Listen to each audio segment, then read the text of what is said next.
For 3,000 years, the mighty oak had ruled the forest. His roots were its rib cage, his canopy the lungs of the valley. He had watched empires rise and fall, but he had never seen anything as efficient and cruel as the humans with the chainsaws. It wasn't the noise that finally broke him.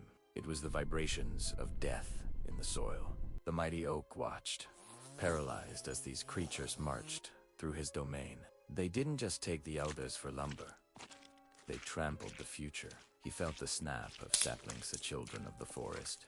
Barely a century old, crushed under heavy boots. He watched the humans rip up the babies, the fragile sprouts that had only seen a single spring, casting them aside like trash. To the oak, this was a massacre of innocence. The forest screamed in a frequency only the trees could hear, a collective wail of grief. That night, the wind carried a different message. Beneath the soil, through the fungal network that connected them all, the mighty oak summoned the council. The stoic pines, the weeping willows, the sturdy maples, they all listened.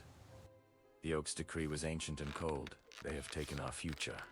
His voice resonated through the network. They have murdered our young.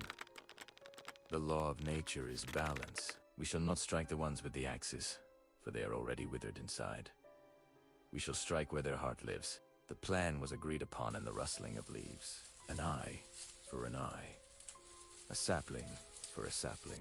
The silent disappearances began in the suburbs bordering the woods. At first, people thought it was runaways.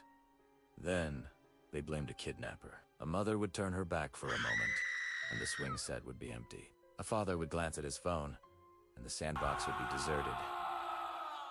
There were no screams, no footprints leading away. The only evidence left behind was chilling dirt-covered toys, a doll half buried in the mulch, a toy truck filled with fresh, dark soil. Panic gripped the town. Detective Miller didn't believe in ghosts, but he was running out of leads. 6 children gone in 2 weeks. No ransom notes, no witnesses. Just dirt. Desperate, the police set up a stakeout at Memorial Park, by the oldest tree in the city. A distant cousin of the forest dwellers. The park was empty, bathed in the sickly yellow glow of streetlights. Miller and his partner watched the darkness. "It's quiet," his partner whispered. "Too quiet." Then, they saw a movement. A small boy, having snuck out of his house, wandered near the edge of the playground. Miller reached for the door handle, but he froze. The ground beneath the boy didn't just shift, it opened. From the earth, thick, knobby roots erupted like tentacles. They moved not with the stiffness of wood, but with the fluidity of muscle.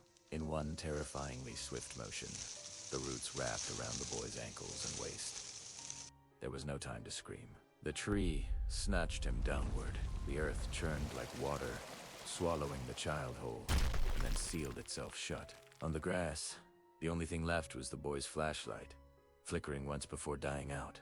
The mighty oak and the council were done hiding. The humans had taken the tree's children, and now the roots had come to claim theirs.